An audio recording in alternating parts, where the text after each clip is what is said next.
Hello there, crunch, crunch across the plastic. Welcome to another slightly extended version of A Seeing Clearly with Charlotte Giblin, where I am demonstrating, taking you on the journey with me of this large semi-abstract acrylic landscape, showing you the full process.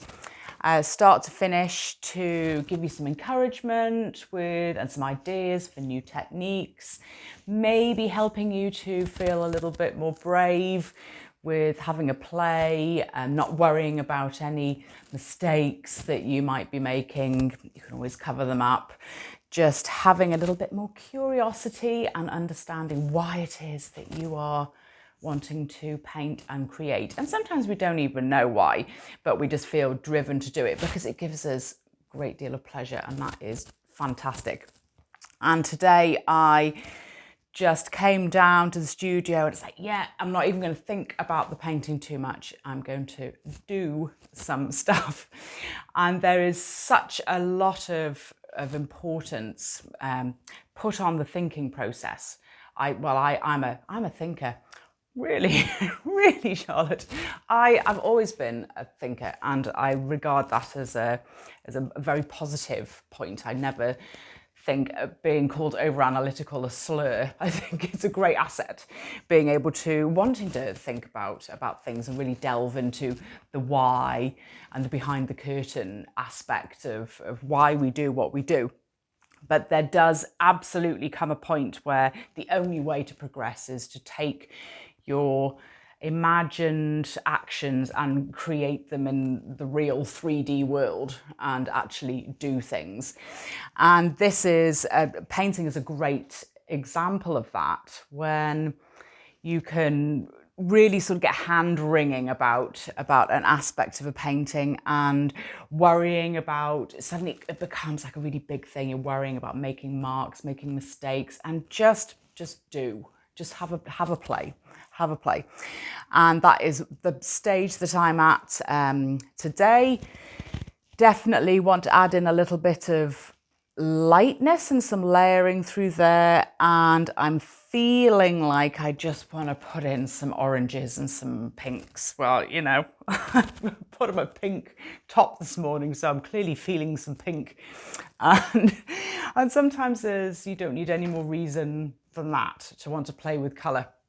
And I know that, you know, when there could be so much stress going on, and whether it's your own personal layers of activity or pressure, or on your to-do list, or whether it's you feel very much affected by things on a larger scale, whether it's family members, friends, or whether you're looking at world situation and it can feel completely overwhelming, totally out of your control, and very depressing and stressful. And all the more reason to find the things that you love doing, whether it's making some nice colours or focusing on some drawing or going for a walk or all of those things, and just escaping into that world of where you can control it and you can create your own moments of joy. Really, really important. The most difficult thing, I think, in that scenario is making the time for it. So even if you craft out your 20 minutes a day to yourself, which I know can be a lot harder than just saying it, the doing is always harder than the thinking about it. But I have always found throughout my whole life, creating, making the time to focus on some art or going for a walk and just looking at the trees and thinking about how I would paint the trees, you know, really involving my creative brain and what I'm looking at, what I'm doing, sharing nice moments with having a lovely cup of tea, a nice piece of cake with a friend, having a good chat. But finding those moments which really do lift our spirits. All the self-help gurus are right with that one, aren't they? Lift your spirits. I've never liked the word vibration, but yeah, you know what I mean. Raise your vibration. Anyway, just do things that make you feel nice. And this is one of them. So I'm just going to get on with it. Yes. I've got some paints already prepared here. I've got a couple of palette knives, using a slightly larger one. bring my stool around to put my palette on, knock the easel. You can see I'm feeling quite sunny this morning in the studio. I need to move the stool out of the way, actually. Yeah, I'll continue talking to myself. I'm getting in the way slightly. First thing I want to do, because that area's just been bothering me a little bit, and I love the layering of the palette knife so much. I just want to lighten that section a bit, adding in just some white, and I can always remove it. I'm going to follow the contour of that because I love the shape that was created randomly by the sky. But just adding in some layers of white, which might be almost imperceptible from where you are. But don't worry, I'll bring you in close at the end to show you what I've done. But just now bringing some contours. There, the lines of the white are going against the lines in this block of hills and landscape. But I think that might just add a little bit of additional mist while we've still got the sunshine up there.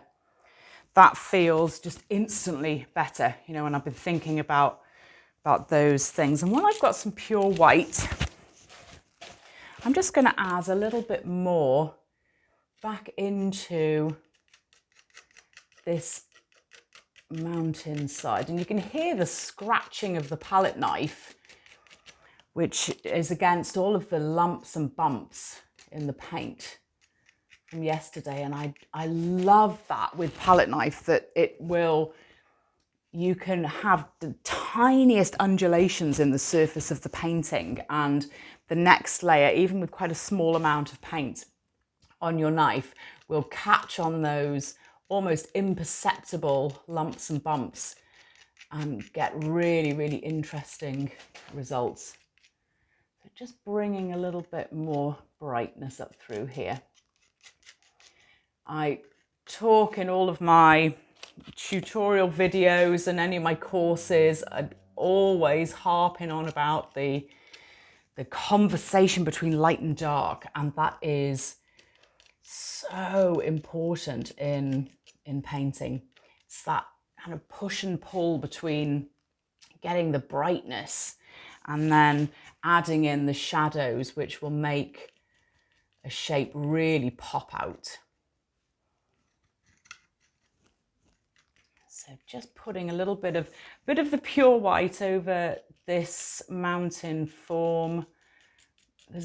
Adding the paint on in this very light way, just catching on the ridges of yesterday's paint marks. Just add some brightness in, starts to change the forms of some of these shapes, and then I will for sure go in with the dark. But just while I've got the pure white on here, and it's because it's going on quite thinly, it doesn't look too bright. You know, I'm able to see quite a lot of the colours and tones already in place coming through the white, because it's quite a thin application. That just is now adding in some additional light and interest. And my hands, I'm not even like thinking about it really. I mean, my eye kind of knows where I want to put the light. I'm following some of the contours of the land, wanting to create a realistic impression, but without it being, you know, too rigid. And obviously this is very much for me about the paint play and the coloration and the layers I can get with the palette knife. But I was really thinking about the brightness on this side, so obviously I needed to address that. And that has just added in some additional, some form, some shaping on this side. Whoops, a little bit too much there, so let's scrape a tiny bit of that off. Yeah, so we're getting quite a cold side of the painting, which is really interesting, that This is very warm with all those different colours, and then there's almost like the rocky side, almost as if the hero on the Odyssey is being given a choice of which side to go down. You know, which side would you go down? Would you scale the Rocky Mountain, or would you go along this lush side? Right, yeah, I'm just wanting to add some more. I'm going to layer the green of the tree forms back over here, but putting in some, because I'm thinking about working from the background forward with these areas, just adding in a little bit more brightness. So I'm not quite sure like whether this is in fact a river, or if it's just a bright path. You know, maybe the story is more about the brightness of a path down at the bottom of the valley, and it doesn't need to be, you know, it's up to the viewer to decide whether it's a river, whether it's a lake. But I seem to want to bring it down a little bit closer to the front of the bottom of the canvas, really bringing that through. Okay, so just adding in that little bit of light up there, and this already, I've stopped looking at that instantly now that I've put the white in, and it may need another layer as that white dries and becomes very translucent. In fact, as I'm saying that, I'm going to put in another bit of white across here, because as acrylic dries, as you will have noticed in your own work, acrylic dries slightly darker, but it also can dry very thinly and in an unexpected way. I want to, yeah, I'm really feeling the need to create some lines, some sort of strokes down, as if the eye is being encouraged to look into that corner. There's a little bit of a flow going against the grain. Okay, right. Now, those sumptuous blocks of buttery orange and yellow, I'm just swapping my palette knife to a slightly smaller one.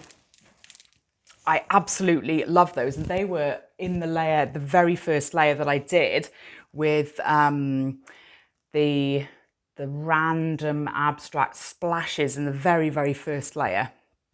And I love the way that they are just popping out. So I've got my yellow and a bit of that diarylide orangey yellow. Why do they make the names of paint so difficult to say?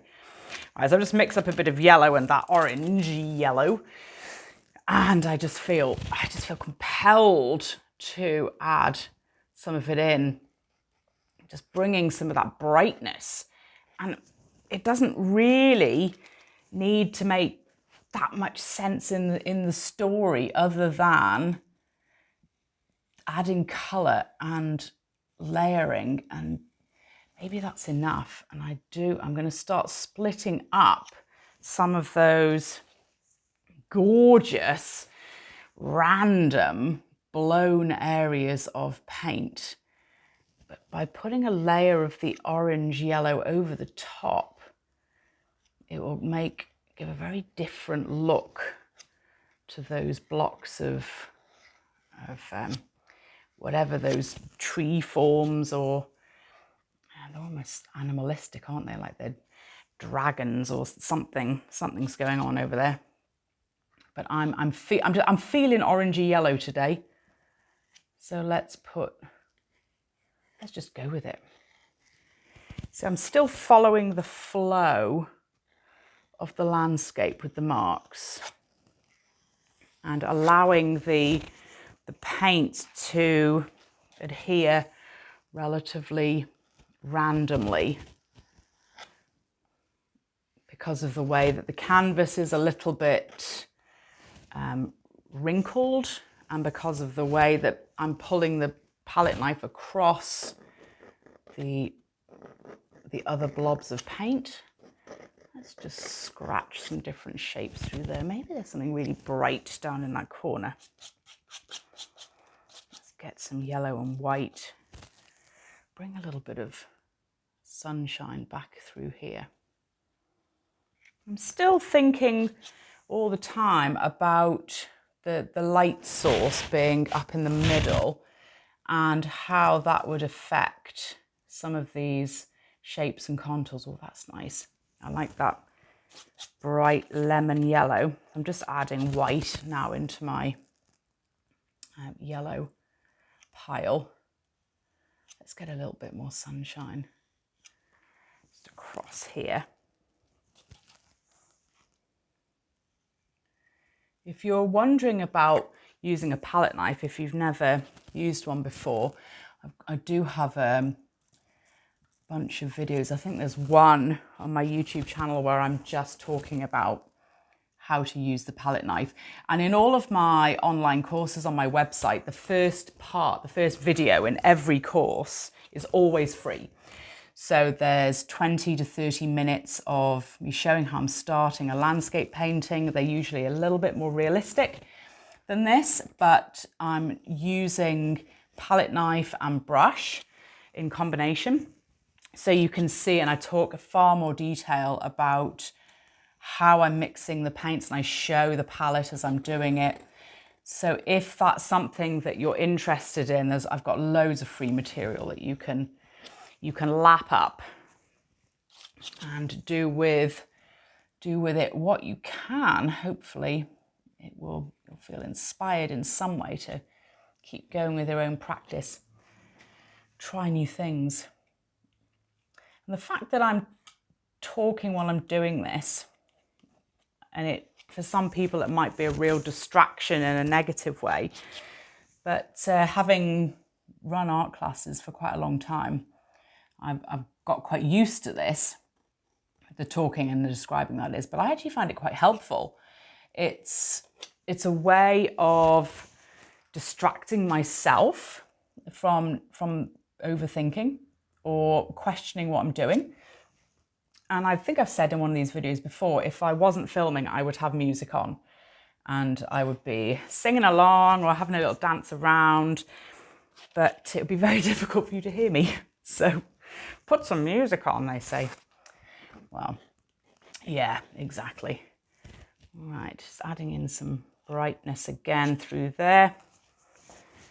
See, that is just adding in, starting to celebrate some of those colours that I love a little bit more, bringing those back.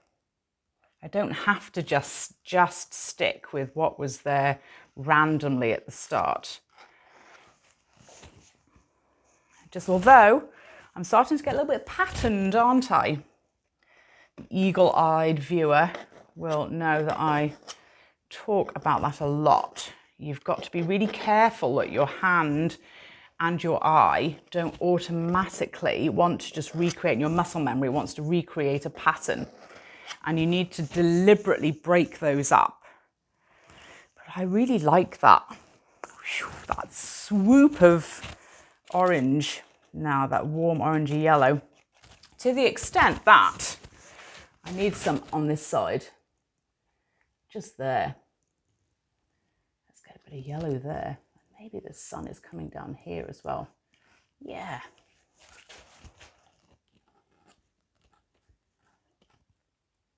The reason why I have you at a distance the whole time is I think it's very helpful to see the full overview of what's going on.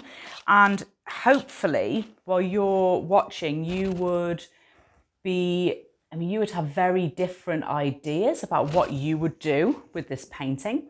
You would be able to see different things from a distance, and maybe you'd imagine making quite different decisions.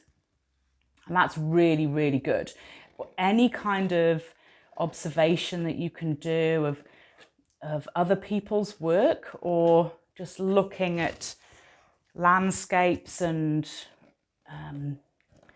looking at pictures from a distance, which can help you see where the light is. You can see different patterns. You can see areas that your eye leaps to. that would need, if you were working on this, you would need to address them. And that's the key. You know, the areas that your eye goes to are the ones that need to be looked at. I feel like this side just needs a little bit of sun catching on the edges of, oh, there we go. Sometimes just the tiniest dot of sun can really lift a whole picture. There we go. Yeah. Don't want to overdo it though. That was too much. Too much sun. Is there such a thing as too much sun? Right.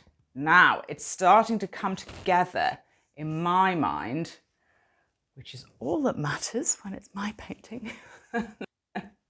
And oh my goodness, that's a different attitude. I used to always have to get somebody in to look at my paintings, and I'd be sending photographs and nervously waiting for their response. Oh, have I done well enough?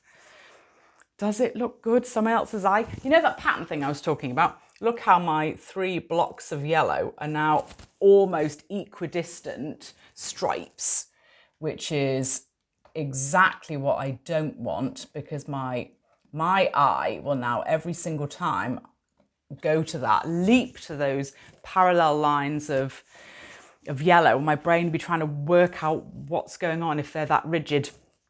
I'll address that with some dark later. But now, having put in some of that lovely buttery yellow, and I noticed that while I've been talking, I've been going over the white with some yellow sunshine there. So we're getting that sense of the valley, yeah, being really, really deep. But the light is still hitting all the way down.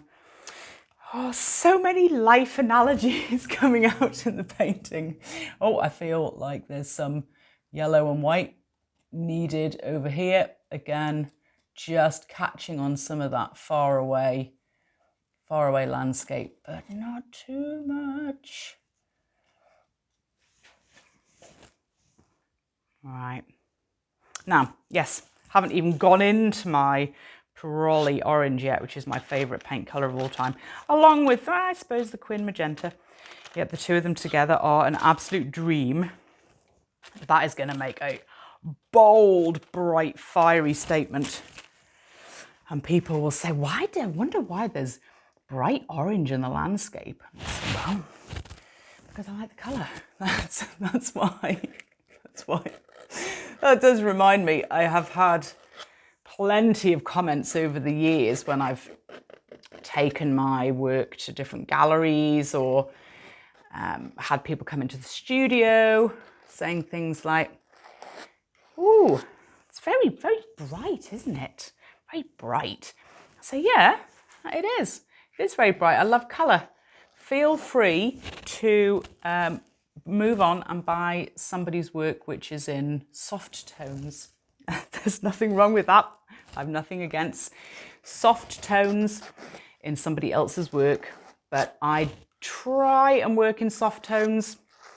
I've done it once or twice, and just all the time I'm compelled. I feel like I just want to bring the brightness out. There's just something about bright colour and light which really gets me going. I don't know. I think because I'm obsessed with the balance of light and shade, with putting shadows in, that the brighter you go with your light, the brighter you go with your colour, the more it's going to pop when you put the dark shadows in, the greater the contrast between the light and dark, the more, in my mind, exciting the work is going to be. The shapes just pop a totally different way. I'm scraping quite a lot of that off, that bright orange. It's just leaving a few, like a hint of orange, and showing all of the colours that are underneath. And because it's been a few days since I did those first layers, there's no danger of scraping right back to white canvas. But that is now, we're getting a little bit more, all of these dark shapes, which I blew with the straw, are starting to look more like shadow and an actual contour in the land with the way that I've broken it up. Maybe a little bit more brightness. Just, if you have noticed that your paints, your acrylic paints are translucent, pretty much all acrylic paints are translucent until you add white in. I've discovered that adding white in makes them much more opaque. So if you want to cover over a dark color or an intensity of tone, like I need to do here, the orange and the yellow mixed together are too translucent. But if I put white over the top mixed in with that orange and yellow, it creates a far more opaque layer, which allows me to edit very differently. Yeah, that just needed, it was as it was drying, I could see how translucent those orangey yellows are becoming, and I don't want to lose them completely. So I'm just going back over with a bit of white, and I like the way that that is now randomly breaking up the shapes that I did a few minutes ago. It's just connecting to the wet paint. Now I can scrape in and create a few more of those lovely contours, that impression of movement. Yeah, that's now just getting really, really interesting with what's going on. I'm not thinking about any particular form or story, but I am definitely following the flow of the landscape as I perceive it. Let's break that up. So all of the lines on this side are very much going towards the valley. I'm determined to call it a valley, so that's obviously what it is.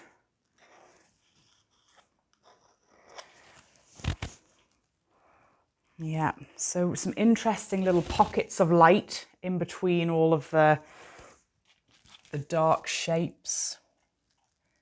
Just felt the need to bring that fiery orange, that lovely pinky fiery orange down through here, with maybe it's starting to get a little bit more shaded. And yes, of course, over on this side, I'm going to need to bring some of this orange back, pinky orange. Maybe that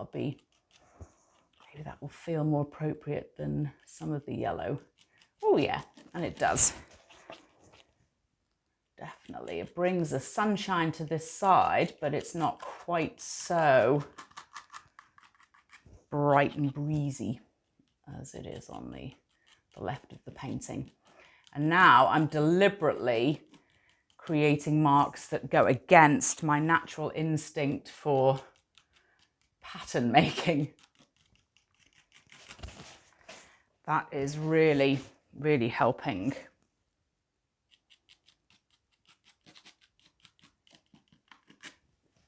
I love that section there where I've got the white and the pink smudge. Now, am I ready to start adding some pinks in?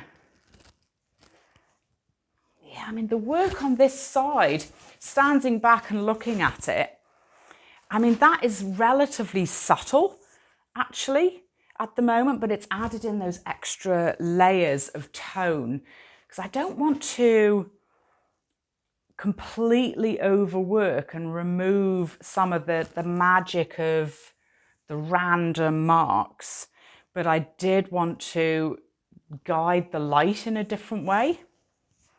Yeah, and with the light coming down here, it really changes the nature of how we're perceiving that shape, the shape of the valley.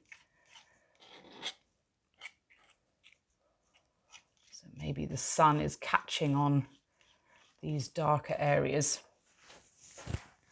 Now, that was too much, wasn't it? Let's just make it two. Let's get back over the top. Bit of white, scrape a bit of that away. Bring that over here. Break up that little block there.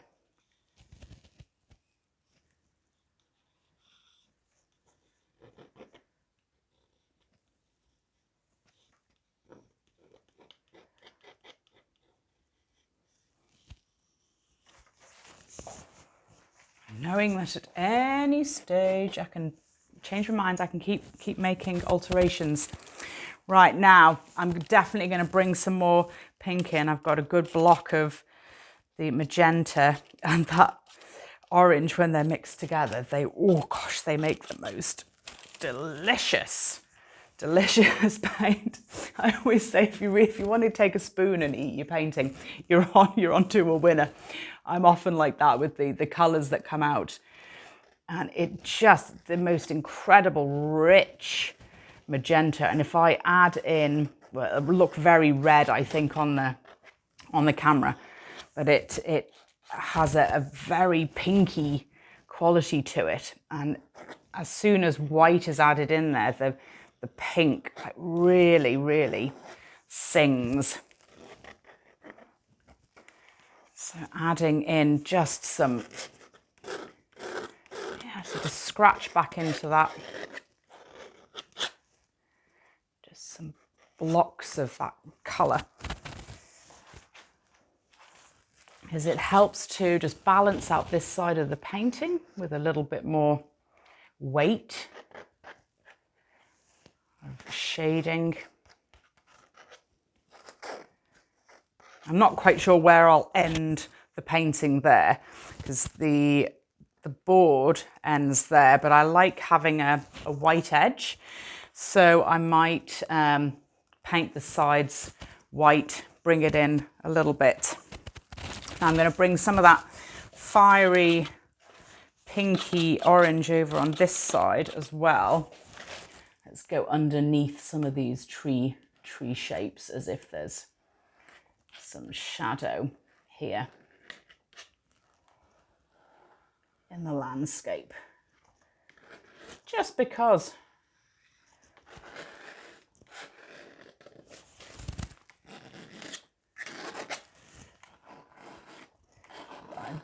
As you know my style by now, I put it on, scrape it off, because I really like the way that I can draw lines in. And I will get to the greens shortly. Yeah, that just, again, it brings together the two sides and just celebrates a colour that I absolutely love. Now it puts some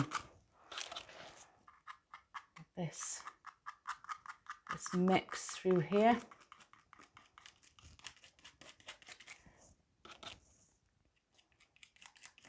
It gives some illusion of shadow, but equally when there's any red tone involved in the painting, it does look like it's closer.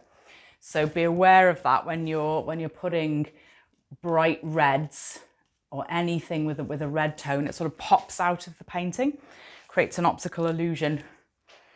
Now I'm going to add some white into my magenta and orange combination, so I will get just an amazing contrast of, wow, that cold pink over the top of the orange. Possibly not a combination you would wear in an outfit, but there's something about that on a painting for me. Those tones. Well, I did say I was feeling pink today when I put on my cerise painting top, so it was inevitable I was going to get to cerise at some stage.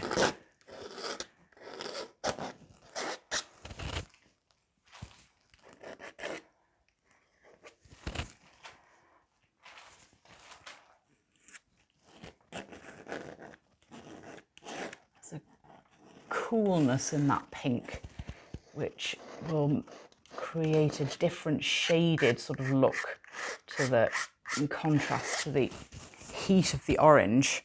And that is going to be standing out massively at the moment. I'm aware of that because of the way that it's the fresh paint. The wet paint looks a lot darker. It will also just be popping out with the light balance in the camera. But it will definitely, it will calm down a little bit. And I will be going over, I haven't yet started putting my greens in, but I do definitely want to, I think I need to just tone down some of that orange there. Bring the pinky tones back here. Starting just to add in what will become shaded contour. You see I'm going backwards, as in bottom to top with the palette knife rather than top to bottom. So I'm catching on the undersides of all of my palette knife blobs. Just tiny little bits of pink going up there. And most of this I'll cover over with darker tones, but I want to get that layer of pink light in first.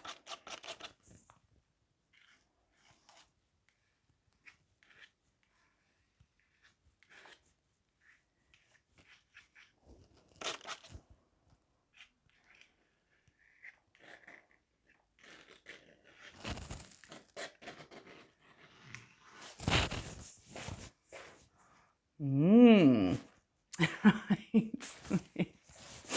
Yeah. And if it's making you laugh, it's a good thing. Oh, why shouldn't it? Why shouldn't this process be fun? And as if, you know, I'm continuing to have a nervous breakdown by adding pink into a landscape. Why not? It makes me really happy. You've just got to find the things that make you really happy and not worry about what anybody else is going to say. But how many times have I said, it's taken me a long time to get to this point. Right. Okay, I feel like I'm now starting to overdo my pink joy a little bit. Even I can see that I'm adding white in here, so it just looks a little bit further away. Getting that misty look coming back in with the white. I feel like I might need to remove a little bit of that with the sponge. Oh, where's my sponge? Oh, here it is. Yeah, that was just one step too far. Okay, now you can just wipe it off. Creates a little bit of a misty look underneath, but you can remove a layer of acrylic with a sponge. Yeah, that will be just fine.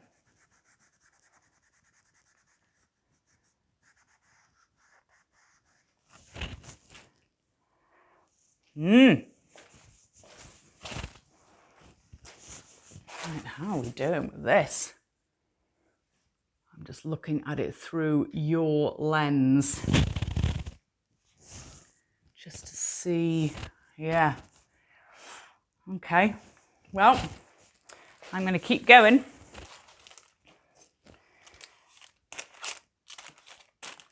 Since I'm on a roll and I've got some green left, changing over my palette knife. Now, what I wanted to do was to start putting back in some weight of the really dark shaded tree, that sort of tree form. And I don't want to alter any of these that are already there. I really like those random shapes, which are so suggestive, but I want to bring some new ones in. And I've just got the pure phthalo green. I definitely haven't put enough on my palette to be doing this bit, but just now adding in over the top of some of my contours that I've just created some shadows in the green, and this will give that impression of foliage catching the light. You know, we're seeing the back of it, and straight away it accentuates, and this will look almost black when it's dry. And it's a really deep green that I'm using, neat. I'm now following the lines that I've just made. Let's just put a little block there. So we're getting that spill of landscape coming down, and anywhere where I've put in some blocks of pink, varying the size as well. So I want the shapes in the foreground to be a little bit bigger on the whole. And I can go over these with some magenta to make it look really inky black if I want to, when the colours are neat.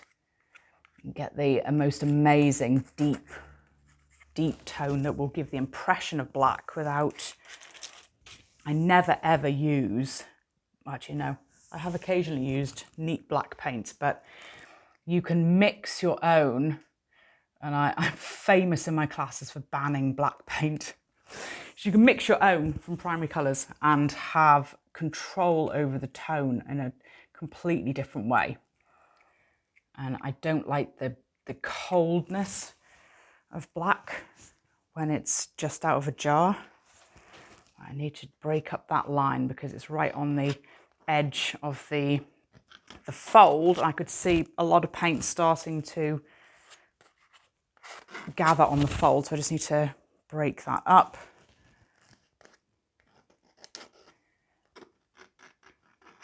You see how those really dark green forms, which won't look green at all because of the brightness of the colours around them, start to tell a really different story about the light and the shade and the contour in this landscape. As they add in shadow that our brain understands as then recreating three-dimensional form. So there's these marks here, quite small with the palette knife because we're getting a little bit further away. So the bushes or the trees would look, you know, we wouldn't be able to see the same sort of detail or the size, the scale that we can see there. And this is, I'm just touching I think I might have been covering that up so you couldn't see what I was doing. I'm just touching the canvas with the palette knife very lightly. So it's catching the green that's underneath, is just catching on the wet paint that I've just put on. And that then means that all of the tree forms that I'm putting on now, all that foliage is catching on the contour of the landscape that I've just created. Now that doesn't make sense to my eye, so I need to break that up.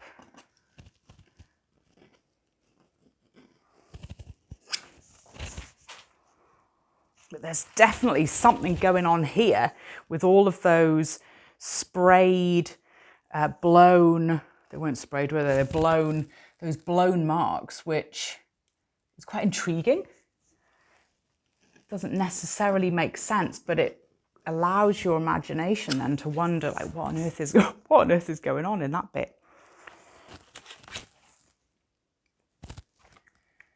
All right, I'm starting to get some interesting combinations of colour just from my palette, being now a bit of a mix, and that's creating some really interesting distance tree forms. I'm just going to add, and that was an accident. That was an accident because my palette knife connected with some different colours in the palette, and I'm going to use it. Very often the most beautiful effects do happen by accident. It's then recognising that opportunity and going with it. Oh, another life lesson through painting. becoming a bit oppressive, that bit there.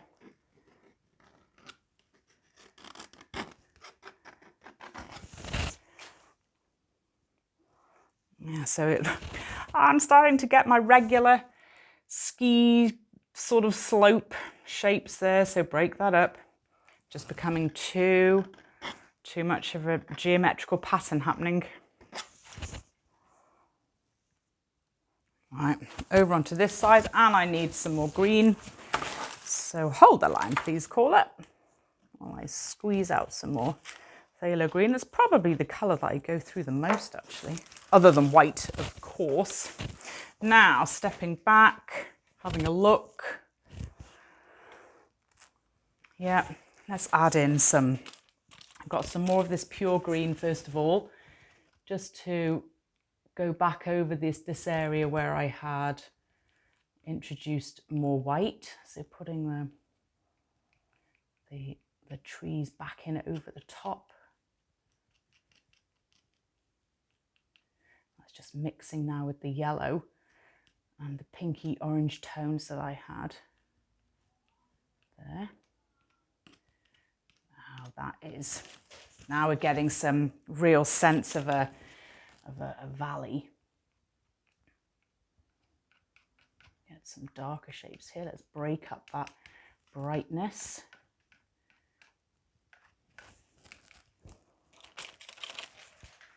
Now, where do these little trees want to go? Okay, I want some over here.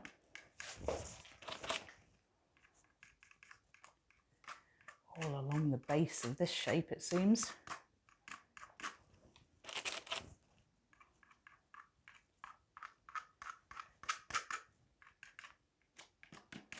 Now back over that pink.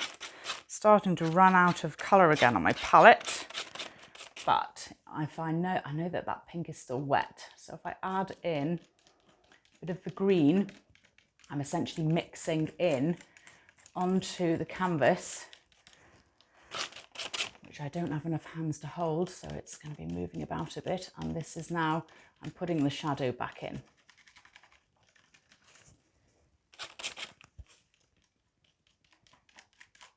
So the marks that I'm making, again, catching on the wet paint.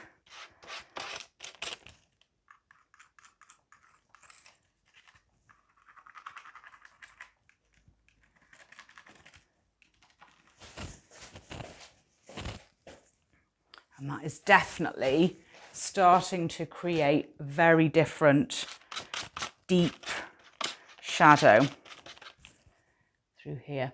Now mixing in a little bit more of that magenta with the wet green. So I'm getting a deep valley in the rock. Again, everything is to do with the conversation between light and shade. Always.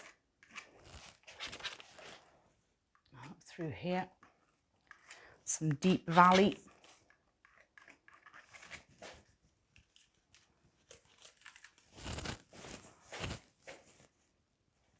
Yeah, that is making a lot of sense.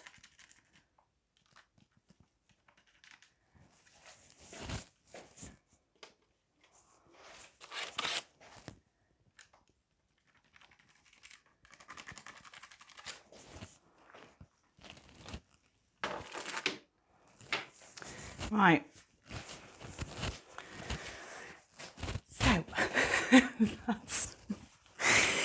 that is, I've been going for a fair while now, as you know, and yet just tying together different, from one photograph to the next, it might actually not look like a huge number of changes, although I'm sure it will. Certainly I will notice them. But adding in, unifying the colours and just going with the light and the brightness of why I'm doing this. And for me, it's about shape, it's about telling a story, it's about using the paints in an exciting way for myself. So I am definitely going to just step away from this for the moment. And again, hopefully that has just given you some ideas, helped you see how another artist works and just how an artist thinks through different processes. And most importantly, has just given you some permission to have a play and do what you want to do and try and find the joy in your own art practice that you're looking for, you know, why you do it. So have loads of fun, and thank you so much for sharing this process with me, and I will see you in the next video. Bye. Oh, you know what? I've forgotten to show it to you up close, haven't I? So hang on, I will just pause you and show you now. Yeah, I almost forgot to bring you up close to show you the marks and the colours and what they look like when they're, I mean, look at that mad combination of colours in the landscape. And when you're up close, it really does look like abstract shapes, which I love anyway. I love being able to get really close to somebody's painting and almost it doesn't make sense. It's just paint. And then when you step back, you start seeing different contours, different stories. I will add in a little bit more depth to some of those trees, possibly. Now you can see what I did with that shape at the back, just scraping the white over the top, and then huge changes to the rocky outcrop.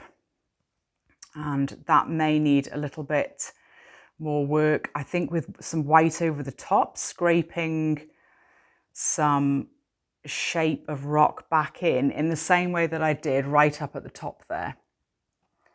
So I'll add the light back in once that has dried, and you can see the orange and the pink that was added in the bottom layers, and the way it's scraping away and exposing the colour that's underneath.